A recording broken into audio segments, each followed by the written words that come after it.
What happens is us as hairdressers don't really understand as much power or the power that we have within our fingertips.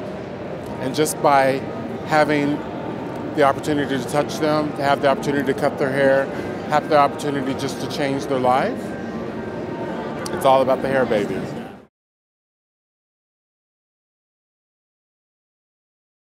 When I decided I wanted to be a hairdresser, and I told my mom and dad I wanted to be a hairdresser, and they were like, well, why in the world do you want to do that? You're never going to make any money. You are going to stand on your feet all day long. Why don't you go be a doctor or a social worker? But I think that I am that, just in a different way. Like, I don't write prescriptions, but I write pure scriptions. I write, I would say, a prescription for someone's life, not just a medicine. I think the power of touch and the dialogue that we have with the guest that's sitting in the chair is like nothing else on the planet. Like, when we touch them, it's possible that they haven't been touched in weeks. Their husband hasn't touched them, their children hasn't touched them, they haven't been touched at work. And when they have that time of that hour, 2 hours, 3 hours in the salon, I think we really transform them into someone else. A lot of times us hairdressers don't really give ourselves credit. We don't raise our prices. We don't honor.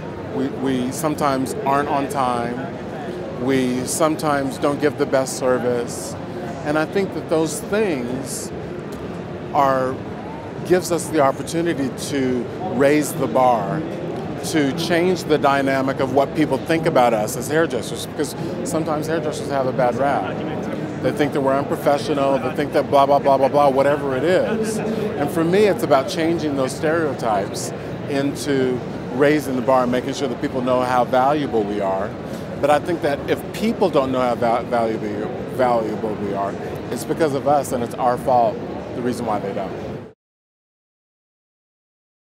Think about all of these years of there being Oscars, and that on the ballot it would only say makeup. It just made no sense to me. I'm like, what does that mean, just makeup? I'm not a makeup artist. I think it takes two trains of thought and two different types of training to be able to be a makeup artist or to be able to be a hairdresser. So I created this initiative in social media about 3 years ago about changing the idea of what that really means. And what it means for me is that hair should be on the ballot at the Oscars. Hair should have its own ballot. And right now, it says, which I was really excited about, it's not really what I wanted, but it's a really great first step into the right direction of having makeup and hairstyling on the ballot. But still, even this past Oscars, I think there were only 2 or 3 people that were even nominated. But there's so many movies that could be nominated for great hair. So many movies. So I'm still creating that buzz and that awareness of bringing that level and that consciousness about what it really means to have hair on the ballot at the Oscars by itself, because it needs to be.